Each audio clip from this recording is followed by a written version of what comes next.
রাত বাজে 4:35 মতো। হঠাৎই আমার গলায় কে যেন জোরে খামচে দিল। আমি চিৎকার দিয়ে উঠে বসে পড়লাম। আসাদ উঠে তাড়াতাড়ি লাইট অন করে দেখে আমার গলার দুই পাশ দিয়ে রক্ত বের হচ্ছে। সময়টা ছিল 2017 সাল। আমি মাসুদ। পড়াশোনা মাদ্রাসায় করেছি। একদিন আমার এক বন্ধু অসুস্থ হয়ে হাসপাতালে ছিল। আমি দেখতে গেলাম। হঠাৎ আমার ছোট খালা ফোন দিয়ে বললেন, আসাদ আমার কাজিন, সে খুব অস্বাভাবিক আচরণ করছে।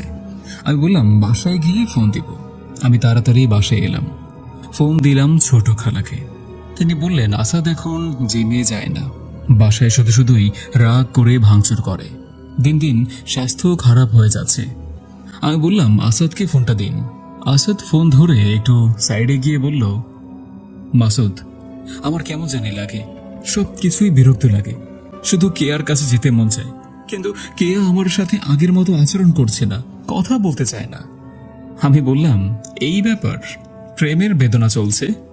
আসাদ বলল, না রে, তা নয়, এখানে সব গোলমাল লাগছে। ওর কাছে গেলে আমি ঠিক থাকি, কিন্তু ওর কাছ থেকে চলে আসলে পাগল পাগল হয়ে যাই। কেয়া কেন হঠাৎ বদলে গেল বুঝতে পারছি না। আমাদের পরিচয় ফেসবুক থেকে শুরু, না দেখেই 1 বছর প্রেম করি। তারপর গত 4 মাস আগে দেখা করি আমার রেস্টুরেন্টে। তারপর অনেক ঘোরাঘুরি করেছি। আমার রেস্টুরেন্টে নিয়ে ওরে অনেক খাইয়েছি। আসাদের একটা রেস্টুরেন্ট ছিল পার্টনারশিপে। আমার রেস্টুরেন্টেই প্রথম দেখা করি। ওর সাথে দেখা হওয়ার পর থেকেই আমার সব পাল্টে যায়। তুমি তো জানো আমি জিমের পাগল, কিন্তু এখন আর কিচ্ছু ভালো লাগে না। 2 মাস ধরে কি আর চলা ফেরা সব চেঞ্জ হয়ে গিয়েছে।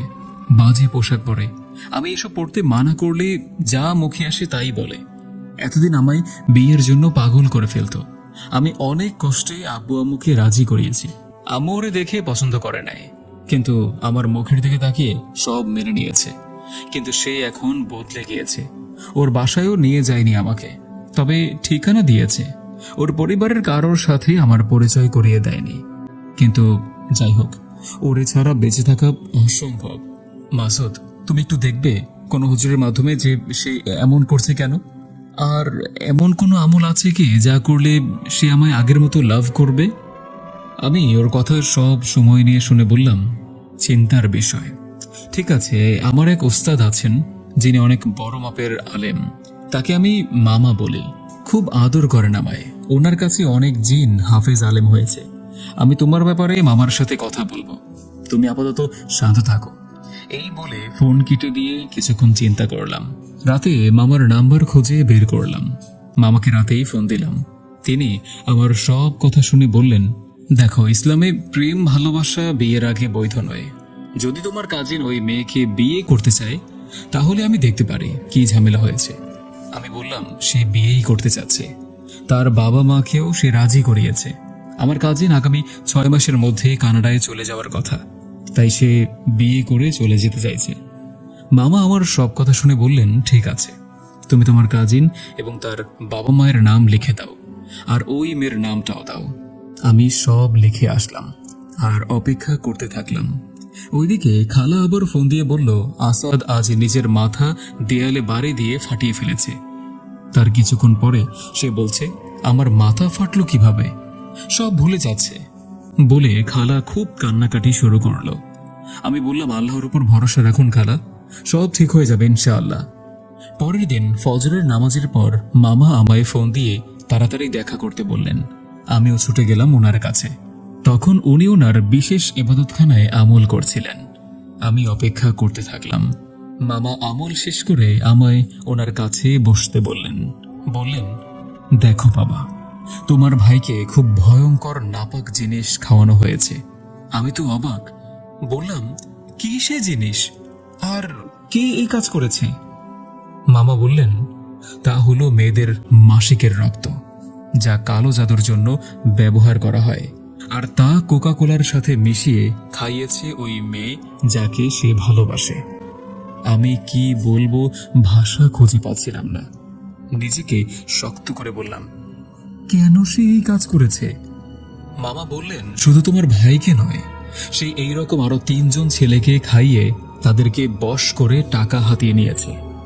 এই রক্ত যাকে খাওয়ানো হয় সে তার বশে চলে আসে। তাকে সে যা বলবে সে তাই শুনবে।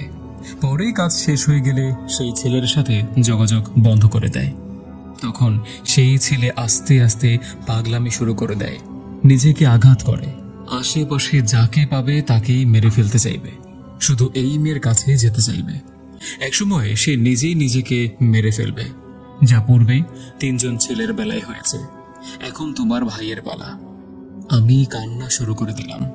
বললাম, মামা এখন আমি কি করব, কিভাবে বাঁচাবো আমার ভাইকে? মামা বললেন, এই কাজ অনেক কঠিন, অনেক দেরি হয়ে গিয়েছে। আমি মামার পায়ে ধরে বললাম, আল্লাহ আপনাকে অনেক ইলম দান করেছে, সারা জীবন মানুষের উপকার করেছেন, আপনি আল্লাহর হুকুমে আমাদের পথ দেখান। মামা বললেন, আমি যা যা করতে বলবো তুমি কি তা করতে পারবে? আমি বললাম, ইনশাআল্লাহ পারবো। চিন্তা করে বলছো তো? আমি বললাম, জি। মামা বললেন, তুমি আগামীকাল এই সময়ে দেখা করবে আমার সাথে।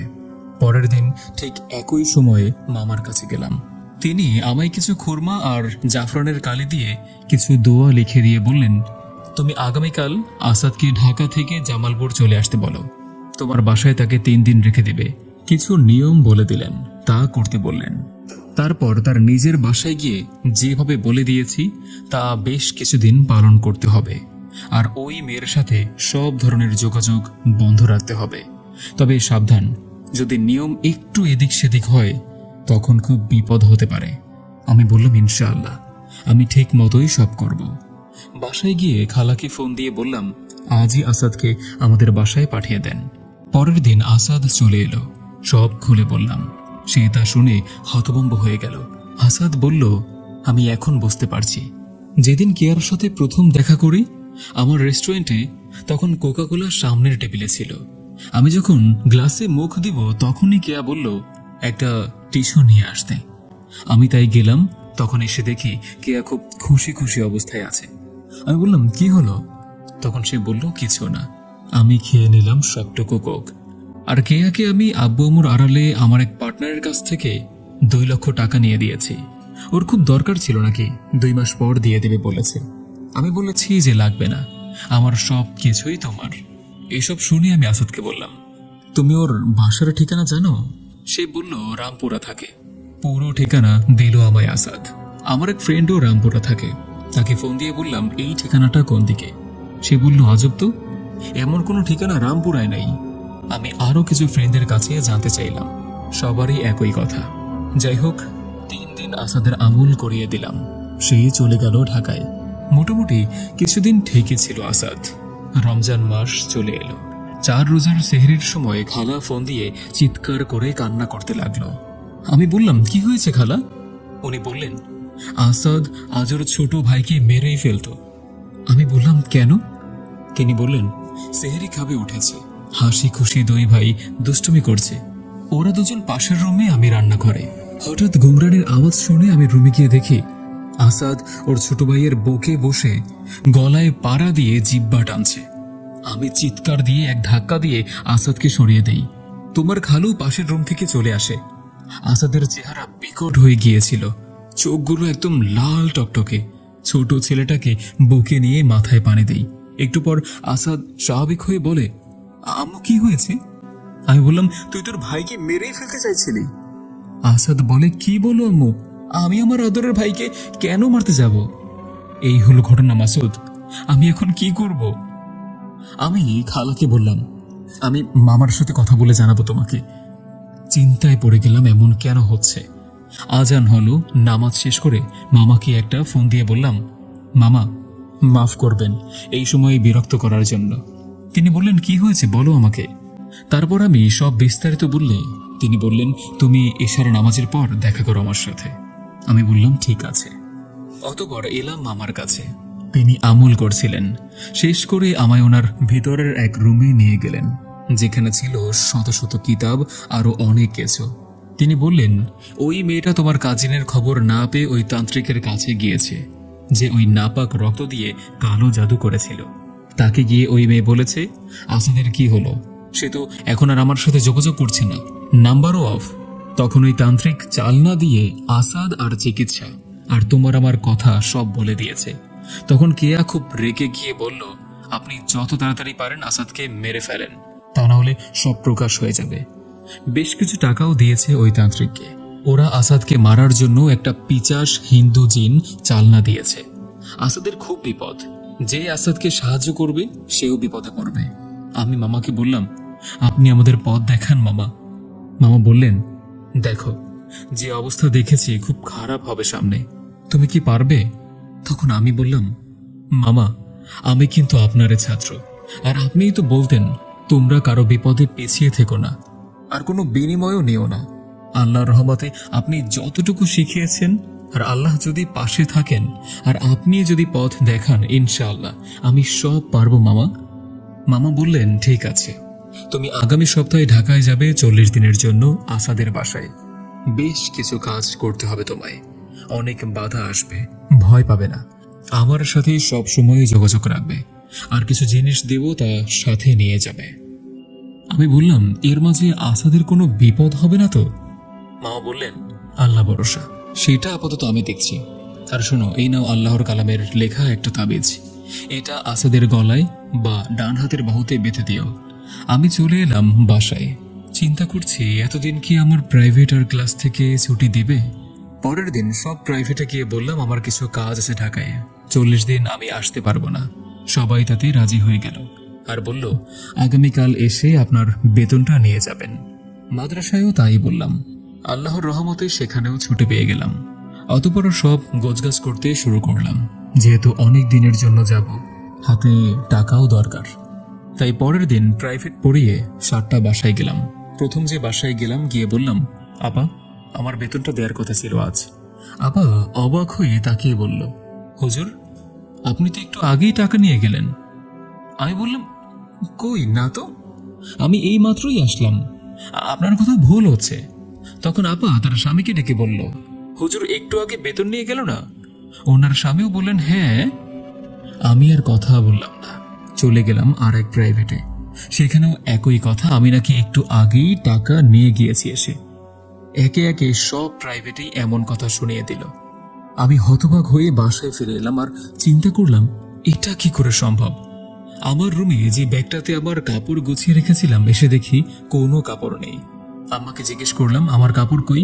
আম্মা বললেন, জানি না তো, তোমার রুমে তো কেউই যায়নি। আমি কিছুক্ষণ নিস্তব্ধ হয়ে বসে রইলাম, কি হচ্ছে আমার সাথে। মামাকে ফোন দিয়ে সব জানালাম। তিনি বললেন, একটু পর বলছি। 30 মিনিট পর তিনি ফোন দিয়ে বললেন, তোমার প্রাইভেটের টাকা তোমার রূপ ধরে ওই দুষ্টু জিন নিয়ে গিয়েছে, আর তোমার কাপড়ও, যাতে তুমি ঢাকায় যেতে না পারো। আমি মামার কথা শুনে চুপ করে রইলাম।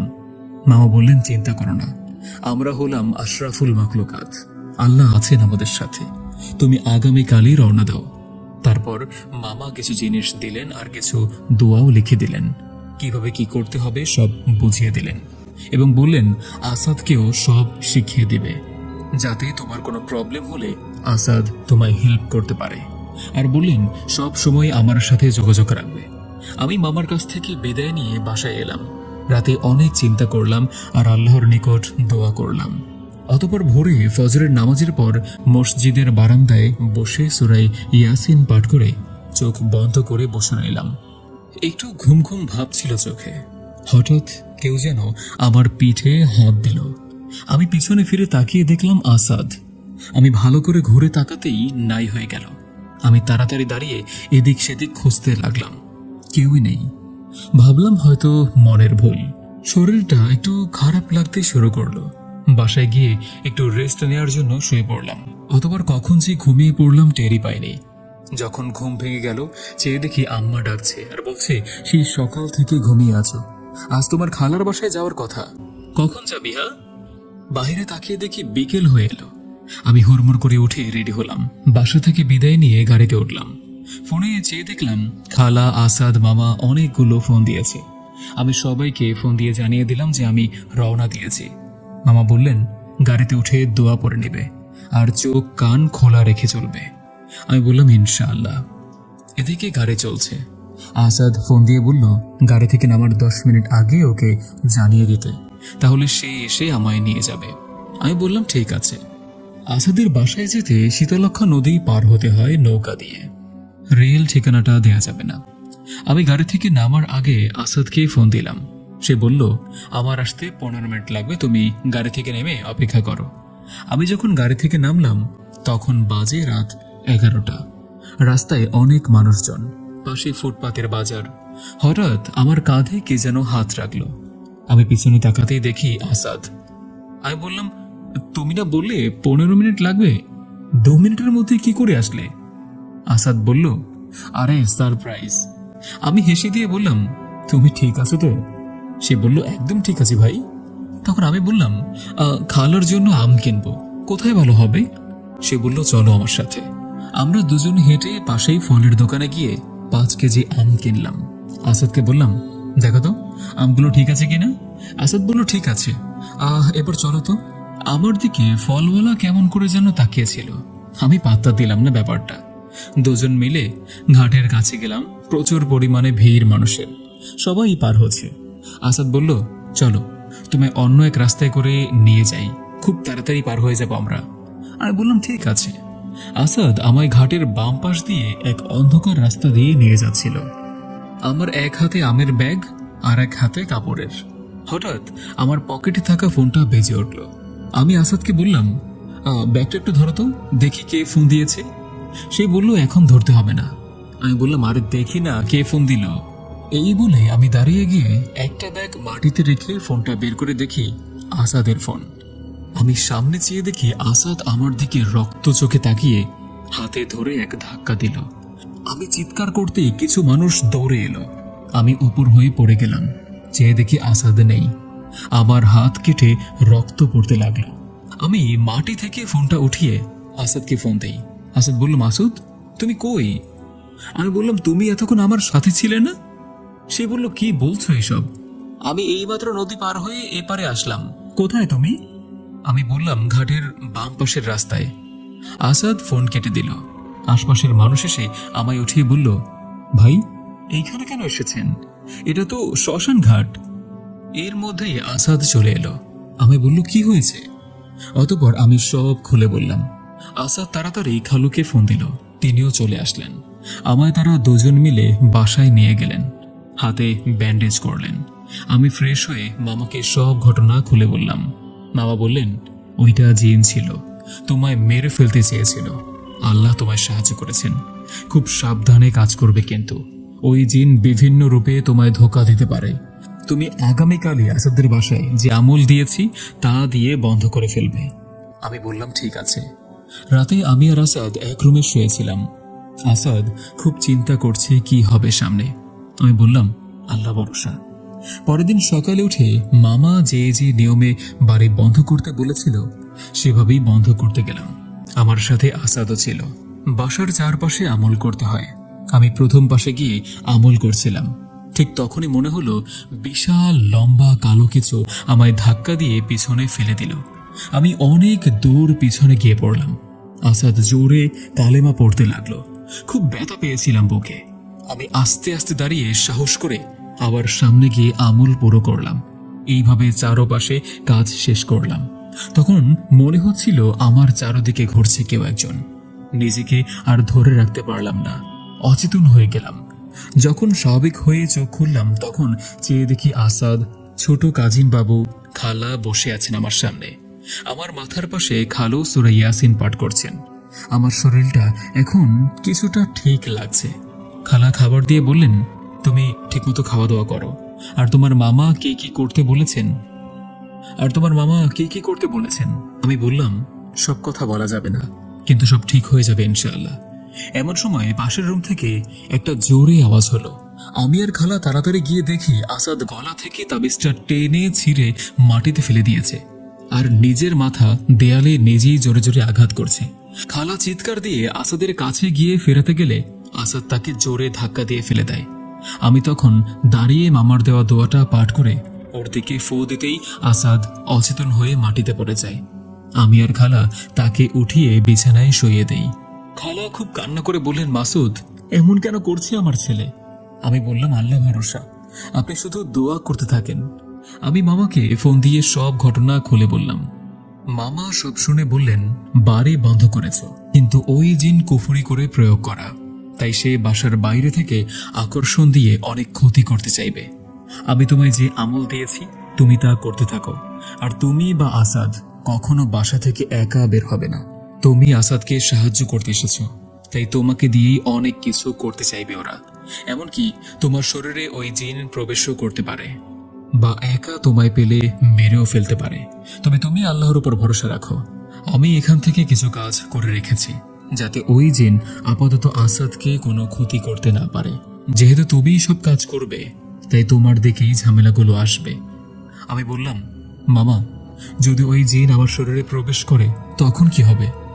তখন মামা আমায় বলে দিলেন, এই কাজ আসাদ বা ওর পরিবারের কেউ করলে ইনশাআল্লাহ পরিবেশ স্বাভাবিক হবে। তবে তোমায় 40 দিন পুরো কাজ শেষ করেই আসতে হবে। যদি এই জিন স্বাভাবিকভাবেই আচরণ করত, তাহলে এটা দূর করা সহজ ছিল। যেহেতু এই জিন কুফরি ধারা প্রয়োগ, তাই এত ভয়াবহ। আর এই জিনের অনেক বয়স। আমি বললাম, ওর বয়স কত?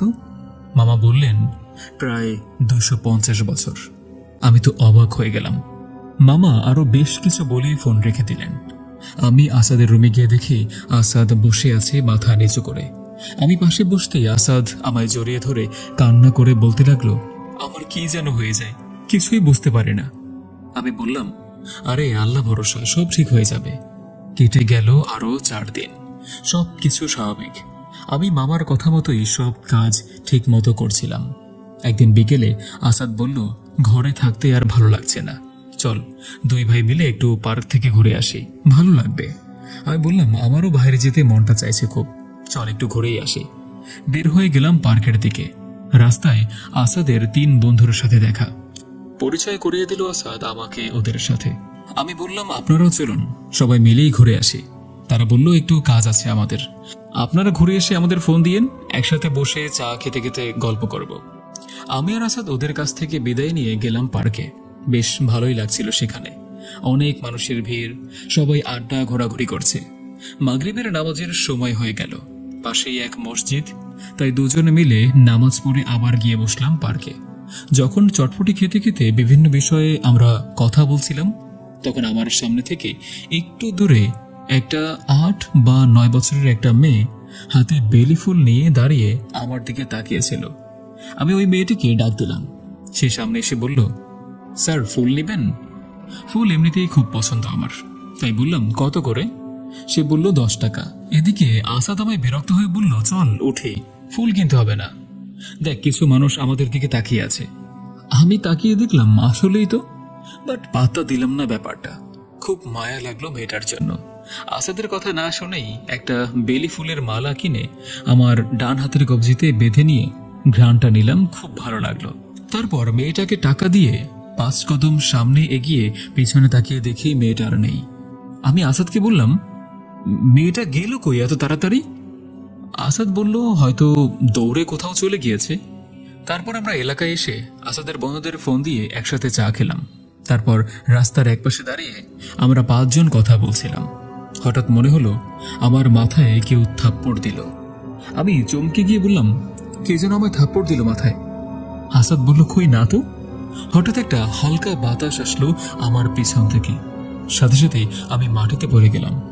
এরপরে আমার কিছু মনে নেই, তবে আসাদ আমায় বলেছিল এরপর কি কি করেছি আমি অবচেতন হয়ে পড়ি। ওরা সবাই মিলে আমায় বাসায় নিয়ে আসে, খাটে শুইয়ে দেয়, খালা মাথায় পানি দিতে থাকে। আমি যখন চোখ খুলি তখন নাকি আমার চোখ রক্তের মতো লাল হয়েছিল।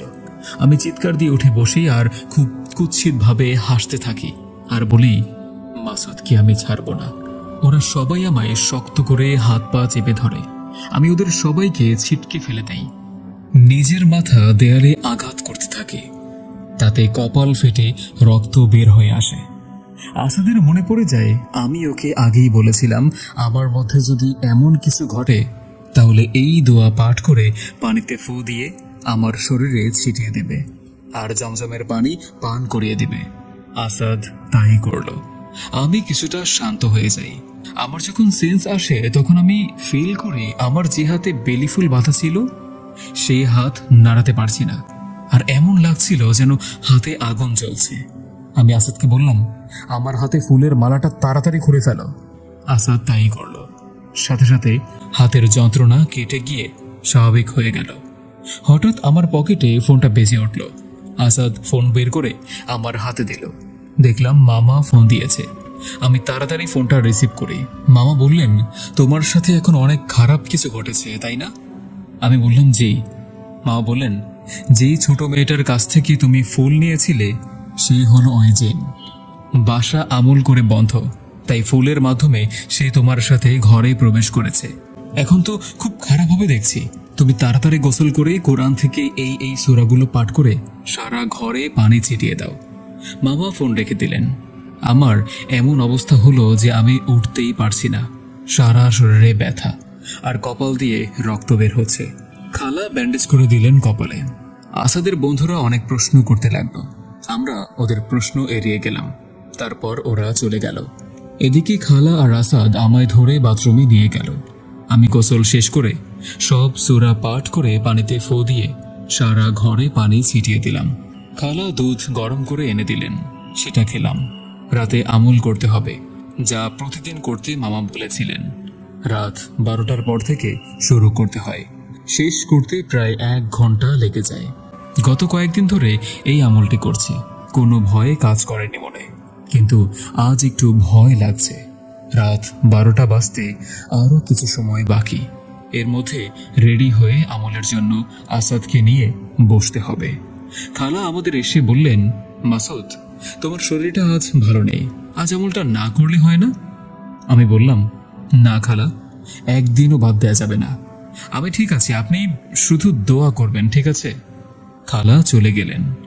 12টা বাজতেই রুমের দরজা বন্ধ করে আমি আর আসাদ বসে গেলাম আমল করতে। আজ আমার অন্যরকম লাগছে, পরিবেশটা থমথমে। তারপরেও শুরু করলাম আমল। আসাদ পাশে বসা। প্রায় 1 ঘন্টা পর শেষ করলাম আমল।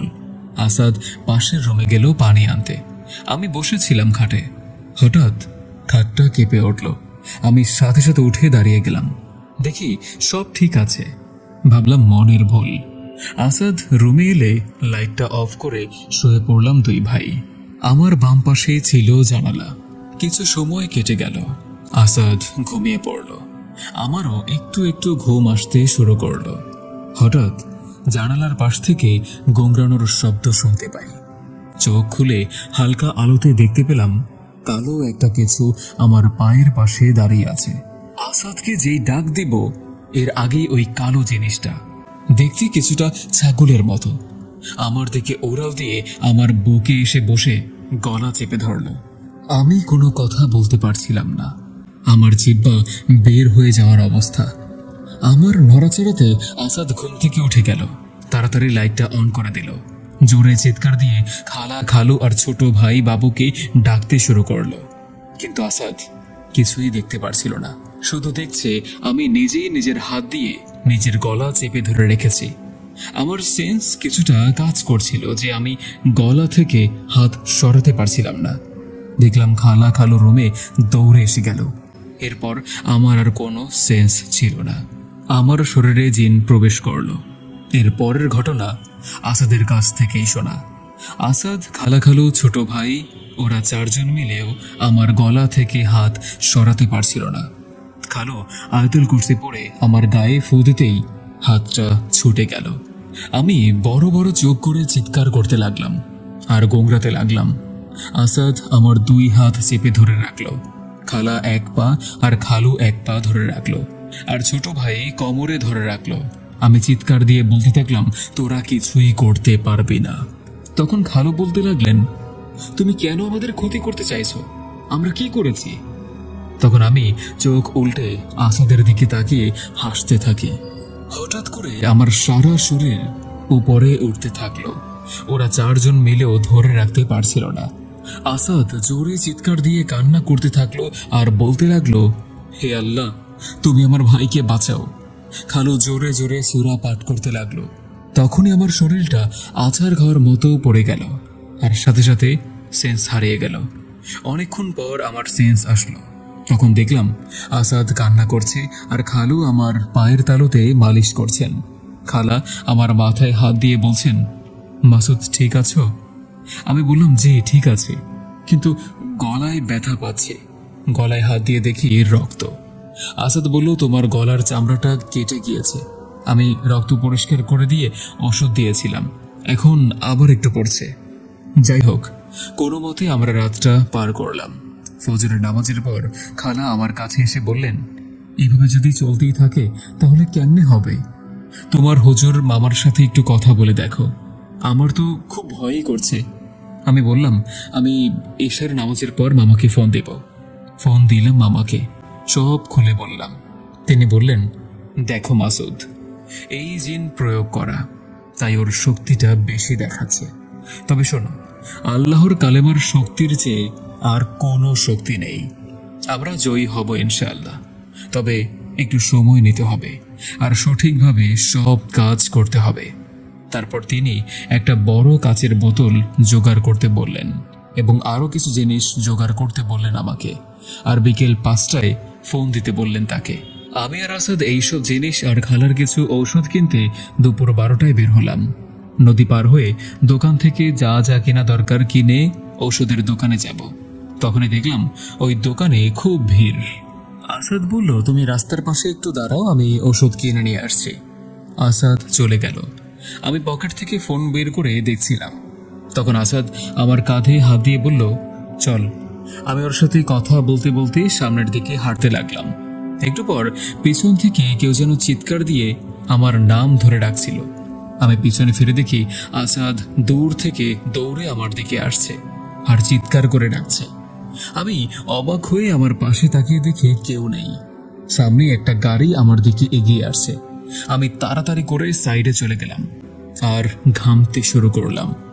আসাদ এসে বলল, তুমি একা একা গাড়ির দিকে এগিয়ে যাচ্ছিলে কেন? একটু হলেই গাড়ির নিচে চাপা পড়ে যেতে, আর মনে হচ্ছিল তুমি কারোর সাথে কথা বলছো। আমি আসাদের কথা শুনছিলাম।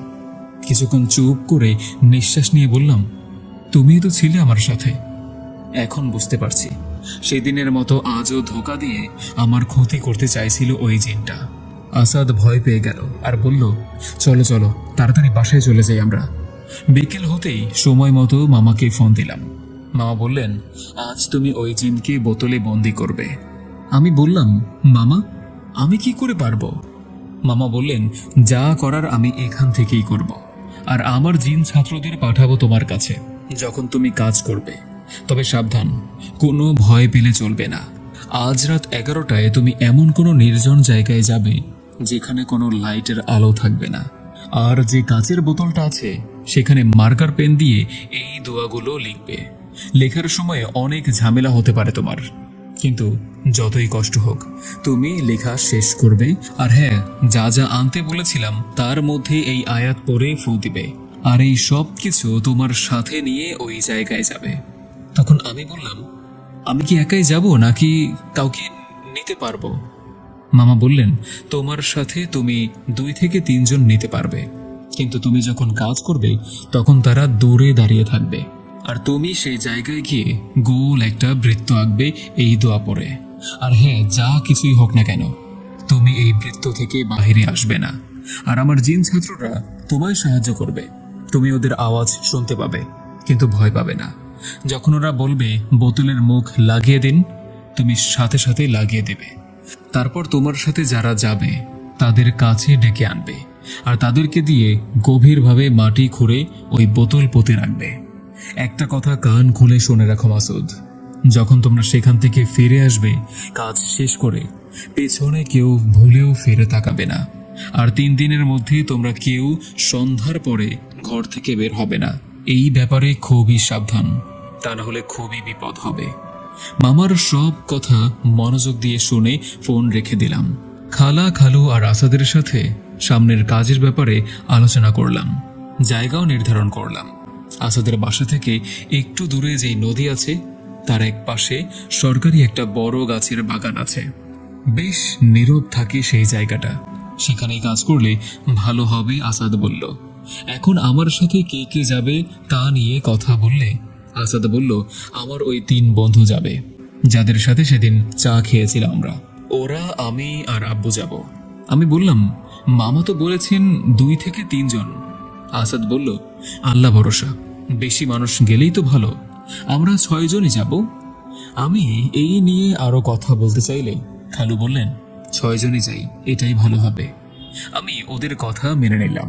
বিকেলে পবিত্র শরীরে ওই কাচের বোতল আর মার্কার পেন নিয়ে বসলাম আয়াতগুলো লিখতে। পাশে সবাই বসেছিল। বিসমিল্লাহ বলে শুরু করলাম। একটু লেখার পরে মনে হচ্ছিল আমার হাত ভার হয়ে আসছে, নাড়াতে পারছিলাম না। তখন মামার কথা মনে হলো, যত কষ্টই হোক লিখতে হবেই। খুব শক্তি খাটিয়ে লিখছিলাম, কিন্তু যখন প্রথম লাইন লিখে দ্বিতীয় লাইনে গেলাম, চেয়ে দেখি উপরের লাইন একা একাই মুছে গিয়েছে। আসাদ চিৎকার দিয়ে বলল, মাসুদ, এইসব কি হচ্ছে? আমার মনে তখন খুব জেদ কাজ করছিল। খালুকে বললাম, আপনি তাড়াতাড়ি কোরআন শরীফ নিয়ে আমার পাশে সূরা ইয়াসিন পড়তে থাকুন। তিনি তাই করলেন। আমি আবার শুরু করলাম এবং পুরোটাই আল্লাহর রহমতে লিখে ফেললাম। পরে আর কোনো ঝামেলা হয়নি, কিন্তু ডান হাত খুব ব্যথা করছিল। আরও যা যা নেয়ার সব গুছিয়ে অপেক্ষা করতে থাকলাম 11টা বাজার। ওইদিকে আসাদ তার 3 জন বন্ধুকে বাসায় নিয়ে এসেছে। আসাদের বন্ধুরা আমায় বলল, ভাইয়া চিন্তা করবেন না, আমরা সবাই আছি। রাত 11টায় আমরা সবাই সেই স্থানে চলে গেলাম। আমি ওদেরকে বেশ দূরে দাঁড় করিয়ে একটু গভীর জায়গায় গিয়ে মামার কথা মতো এক গোল বৃত্ত এঁকে আমি তার ভিতরে বসে যা যা দোয়া পড়তে বলেছিল মামা পড়তে লাগলাম। হঠাৎ আমার কাছে মনে হলো প্রচণ্ড ঝড় শুরু হয়ে গিয়েছে আমার চারপাশে। আমি সোজা হয়ে দাঁড়িয়ে কাচের বোতলটা হাতে নিয়ে দোয়া পড়ছিলাম। প্রায় 5 মিনিট পর মনে হলো আমি লাটিমের মতো ঘুরছি। কিছুক্ষণের জন্য আমার সেন্স কাজ করছিল না। তবে আসাদ এবং যারা ছিল তারা দূর থেকে হালকা আলোতে দেখেছে যে আমি নাকি এক বায়ে দাঁড়িয়ে লাটিমের মতো প্রায় 3 মিনিট ঘুরে মাটিতে পড়ে যাই। আমার যখন সেন্স আসে তখন আমি মাটিতে পড়েছিলাম, কিন্তু বোতল আমার হাতে ছিল। আশেপাশে খুব গরম হাওয়া অনুভব করছিলাম। ওপর দিকে আমি তাকিয়ে দেখলাম সাদা কিছু একটা আলোর মতো উঠছে। আমার মনে বেশ ভয় কাজ করছিল তখন। উঠে বসতেই কানের কাছে ভারী একটা কণ্ঠে কেউ বলছে, বোতলের মুখ খুলুন। আমি তাড়াতাড়ি বোতলের মুখ খুলে ফেললাম। তখন আবার মনে হচ্ছিল আমার হাতের বোতল আমার চাইতেও ভারী হয়ে গিয়েছে। অনেক কষ্ট করে দাঁতে দাঁত লাগিয়ে বোতল ধরে রাখলাম। একটু পর সেই ভারী কণ্ঠে কেউ বলল, তাড়াতাড়ি বোতলের মুখ লাগান আর এখনই এটা মাটিতে পুঁতে ফেলুন। আমি তাই করলাম, কিন্তু এখন মনে হচ্ছে বোতল আমার হাত থেকে উপরে উঠে যাচ্ছে। আমি চিৎকার করে আসাদকে ডাকতে থাকলাম। ওরা সবাই দৌড়ে আমার পাশে আসলো। আমি বললাম, তাড়াতাড়ি মাটি খোঁড়ো। ওরা সবাই একসাথে তাড়াতাড়ি করলো। আমি বোতলটা গর্তের ভেতর দিয়ে উপরে মাটি চাপা দিয়ে দিলাম।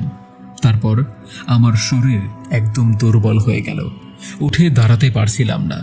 ওরা সবাই আমাকে ধরে রাস্তায় নিয়ে একটা রিকশায় উঠিয়ে বাসায় নিয়ে আসলো। আমরা সবাই গোসল করলাম, আর আসাদের বন্ধুদের বলে দিলাম, আপনারাও বাসায় গিয়ে গোসল করবেন। আর একটা অনুরোধ, আজ থেকে 3 দিন পর্যন্ত ওই জায়গায় যাবেন না, আর সন্ধ্যার পর ঘর থেকে একদমই বের হবেন না। তারা সম্মতি জানিয়ে চলে গেল। আজ আমরা সবাই একটু নিশ্চিন্ত হলাম। এবার শুধু রাতের আমলগুলো 40 দিন পুরো করলেই আসাদ সুস্থ হয়ে যাবে। রাত 1টা বেজে গিয়েছে, তাই মামাকে আর ফোন দিলাম না। ভাবলাম একেবারে সকাল হলেই ফোন দিয়ে কথা বলবো। কিছুক্ষণ রেস্ট নিয়ে বসে পড়লাম আমল করতে। আমলও সুন্দরভাবে শেষ করে 2 ভাই ঘুমিয়ে পড়লাম। রাত বাজে 4:35 মতো। হঠাৎই আমার গলায় কে যেন জোরে খামচে দিল। আমি চিৎকার দিয়ে উঠে বসে পড়লাম। আসাদ উঠে তাড়াতাড়ি লাইট অন করে দেখে আমার গলার 2 পাশ দিয়ে রক্ত বের হচ্ছে। আসাদ বলল, এখন ওই জিন নাই, তবে এমন হচ্ছে কেন? আমি বললাম, তাই তো, আমি কিছুই বুঝতে পারছি না। আমি হঠাৎ দেখতে পেলাম ঠিক আমার মতো দেখতে কেউ আমার দিকেই লাফ দিল। পরে আমার আর কিছু মনে নেই। তারপর কি হয়েছে আসাদের কাছে শোনা। আমি নাকি বসা অবস্থা থেকে ধপ করে শুয়ে পড়ি।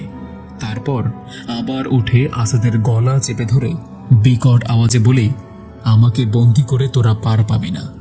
তখন আসাদ বুঝতে পারল আমার ভিতরে ওই জিন প্রবেশ করেছে। কিন্তু আসাদ কথা বলতে পারছিল না, শুধু পা বিছানায় বাড়ি দিচ্ছিল। এমন সময় আওয়াজ শুনে পাশের রুম থেকে খালা, খালু, ছোট ভাই দৌড়ে এসে দেখে আমি আসাদের বুকে বসে গলা চেপে ধরে আছি। তারা সবাই মিলে আমায় ছাড়াতে চাইছিল, কিন্তু পারছিল না। ওইদিকে আসাদের জিহ্বা বের হয়ে আসছিল। খালা তাড়াতাড়ি জমজমের পবিত্র পানি আমার উপরে ছিটিয়ে দিতেই আমি কিছুটা দুর্বল হয়ে পড়ি। তারপর তারা সবাই মিলে আমায় টেনে শুইয়ে দিয়ে হাত পায়ে চেপে ধরে। খালা বলতে লাগলো, তুই এমন কেন করছিস শয়তান জিন, আল্লাহকে ভয় কর।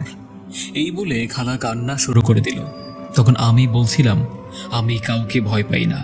তোদের কত বড় সাহস যে আমায় বন্দী করেছিলি। আমি এখন চলে যাচ্ছি, তবে আজ সূর্য ডোবার সাথে সাথেই তোর এই দুই ছেলেও থাকবে না। আমি আমার আরো সঙ্গী নিয়ে আসব, আর দেখব কত বড় আলেম তোরা। এই বলে ওই জিন বের হয়ে গেল। আমি সেন্স হারিয়ে পড়ে রইলাম। আসাদ তাড়াতাড়ি আমার মাথায় পানি ঢাললো। প্রায় 20 মিনিট পর আমার সেন্স ফিরে আসলো। তখন আমি ফজরের আজানের আওয়াজ শুনতে পাই। চেয়ে দেখি ওরা সবাই আমার পাশে বসে আছে। আসাদ কান্না করছে। আমি আস্তে আস্তে উঠে বসলাম। ওই জিনের সব কথা খালার কাছ থেকেই শুনলাম। চিন্তা করলাম, এটা কি করে সম্ভব? ওই জিন কিভাবে বের হলো? আমি মামাকে ফোন দিলাম। মামা খুব বিরক্ত কণ্ঠে কথা বললেন যে, তুমি আমার কথা শোনো নাই মাসুদ, তাই আজ মহাবিপদে পড়েছ। আমি বললাম, আমি কি ভুল করেছি মামা? আপনি যা যেভাবে করতে বলেছেন সেভাবেই তো করলাম। মামা বললেন, তোমার ভুল হলো আমি তোমায় 2 থেকে 3 জন মানুষ নিয়ে যেতে বলেছিলাম, কিন্তু তুমি এর অধিক মানুষ নিয়ে গিয়েছ। বাহিরের যে 3 জনকে নিয়ে গিয়েছ, ওদের মধ্যে একজন ওই রাতেই সেখানে যায় বোতল দেখার জন্য। আমি 3 দিনের মাঝে ওইখানে যেতে বা সন্ধ্যার পর বাহিরে যেতে নিষেধ করেছিলাম, কারণ এই 3 দিনের মধ্যে যদি তোমাদের মধ্যে কেউ ওই স্থানে যায় বা সন্ধ্যায় বের হয়, তাহলে ওই জিন আকর্ষণ দিয়ে তার কাছে টেনে নিয়ে ওই লোকটাকে দিয়েই মাটি খুঁড়ে বোতল উঠিয়ে সে মুক্ত হতে পারবে। আর যদি এই 3 দিনের মাঝে কেউ না যায়, তাহলে 4 দিনের দিন ওই জিন মারা যাবে। কিন্তু আজ তোমাদের ভুলের কারণে এই সর্বনাশ হলো। এখন এই জিন আরো ক্ষিপ্ত হয়ে অনেক কিছুই করতে পারে। আমি কেঁদে দিয়ে বললাম, মামা আমায় ক্ষমা করুন, আর এমন ভুল হবে না। আমার কান্না শুনে মামা কিছুক্ষণ চুপ করে রইলেন। তারপর বললেন, শোনো, তুমি এখনই ওই জায়গায় গিয়ে দেখো ওই বোতল সেখানে আছে কিনা। যদি না পাও তাহলে বাসায় এসে এই আরবি নকশা লাল কালি দিয়ে একটা কাগজে লিখবে। তারপর তোমার 2 হাতের মোট 10টা আঙুলের মাথা ব্লেড দিয়ে কাটবে, আর তাতে যে রক্ত বের হবে তা একটা বাটিতে জমিয়ে রাখবে। তারপর ওই নকশার কাগজটা তাতে চুবিয়ে রাখবে, আর সূরা জিন 7 বার পড়ে ওই বাটিতে ফু দিবে। আমি যে পর্যন্ত তোমায় ফোন না দিব সেই পর্যন্ত তোমরা একটা রুমে বসে থাকবে, কেউ আলাদা হবে না। আমি বললাম, ঠিক আছে মামা। মামা আরো বললেন, এখন যা করার আমাকেই করতে হবে। পরিস্থিতি নিয়ন্ত্রণের বাইরে চলে গিয়েছে। এখন যদি ওই জিনকে থামাতে না পারি, তাহলে তোমাদের বাঁচানো কঠিন হয়ে যাবে। আল্লাহ ভরসা, তিনি আমাদের সাহায্য করবেন। আমি মামাকে বললাম, আপনি কি করবেন এখন মামা? মামা বললেন, আমি আমার খুব কাছের জিন ছাত্রকে দিয়ে বিশেষ কিছু কাজ করিয়ে ওই জিনকে আমার কাছে ধরে আনব। ওর মরার সময় হয়ে গিয়েছে মনে হচ্ছে। মামা ফোন রেখে দিলেন। এদিকে আমি, আসাদ আর খালু মিলে তাড়াতাড়ি ওই জায়গায় গিয়ে দেখি গর্তের মাটি উঠানো, আর ভিতরে বোতল নেই। আমরা বাসায় চলে আসলাম। আমি তাড়াতাড়ি একটা সাদা কাগজে মামা যে যে নকশা লিখতে বললেন তা লিখলাম। আসাদ একটা নতুন ব্লেড আর একটা বাটি নিয়ে আসলো। আসাদ কান্না করে বলছিল, মাসুদ, কি করে তোমার এতগুলো আঙুল কাটবো? আমি বললাম, খালু আর ছোট ভাই আমার 2 হাত চেপে ধরবে, আর তুমি একটা একটা করে আমার হাতের আঙুলগুলো কাটবে। আসাদ আমায় জড়িয়ে ধরে কান্না করতে লাগলো আর বলল, আমি এই কাজ করতে পারবো না। তুমি আমার জন্য নিজের জীবন বাজি ধরে এত কষ্ট করছো। আমি বললাম, আরে পাগল, আমরা তো ভাই। হ্যাঁ, আর ভাইয়ের জন্য এইটা বেশি কঠিন কাজ নয়। খালা বললেন, এক ডাইনি মেয়ের জন্য আজ এত কিছু হচ্ছে। ওই ডাইনিকে যদি শাস্তি দেয়া যেত তাহলে অনেক মায়ের সন্তান নিরাপদে থাকত। আমি বললাম, সবই হবে। আল্লাহর বিচার অনেক ভয়াবহ। আমার 2 হাত খালু আর ছোট ভাই মিলে চেপে ধরল। আমি চোখ বন্ধ করেছিলাম। আসাদের চোখ দিয়ে পানি পড়ছে আর ব্লেড হাতে নিয়ে ওর হাত কাঁপছে। আমি বললাম, তাড়াতাড়ি করো আসাদ। একের পর এক আঙুল কাটতে শুরু করলো। আমিও কেঁদে দিলাম, আর পাশে সবাই কাঁদছিল। যখন 10টা আঙুল কাটা শেষ হলো, তখন আসাদ ব্লেড ছুঁড়ে ফেলে দিয়ে চিৎকার দিয়ে কাঁদতে শুরু করলো আর বলতে থাকলো, হে আল্লাহ, আর পারছি না কষ্ট করতে, তুমি আমাদের সাহায্য করো, ধ্বংস করে দাও শয়তানের সব শক্তি। আমি নিচে চেয়ে দেখি আমার 2 হাত থেকে টপ টপ করে রক্ত বাটিতে পড়ছে। খুবই কষ্ট হচ্ছিল, কিন্তু আমি আমার ভাইকে কতটা যে ভালোবাসি তা আল্লাহই ভালো জানেন। তাই নিজের কষ্টকে কিছুই মনে করলাম না। ওই নকশাটা রক্তের ভিতরে ডুবিয়ে দিয়ে সূরা জিন পড়তে শুরু করলাম। প্রায় 50 মিনিট পর মামার ফোন এলো। তিনি বললেন, মাসুদ, শুকরিয়া আদায় করো মহান আল্লাহর, আমি ওই জিনকে মেরে ফেলেছি। তবে অনেক কঠিন কাজ করতে হয়েছে ওকে ধরতে, আর তুমি ওই নকশা নদীতে ভাসিয়ে দাও। তখন আমি বললাম, মামা, আপনার ঋণ আমরা কোনো দিন শোধ করতে পারবো না। মামা বললেন, যা করেছি সব আল্লাহর ইচ্ছায়। এই বলে মামা ফোন রেখে দিলেন। আমরা সবাই আল্লাহর শুকরিয়া আদায় করলাম। আসাদ আমার 10টা আঙুল ব্যান্ডেজ করে দিল। তারপর বাকি দিনগুলি সব আমল শেষ করে আমি আমার বাসায় ফিরে আসি।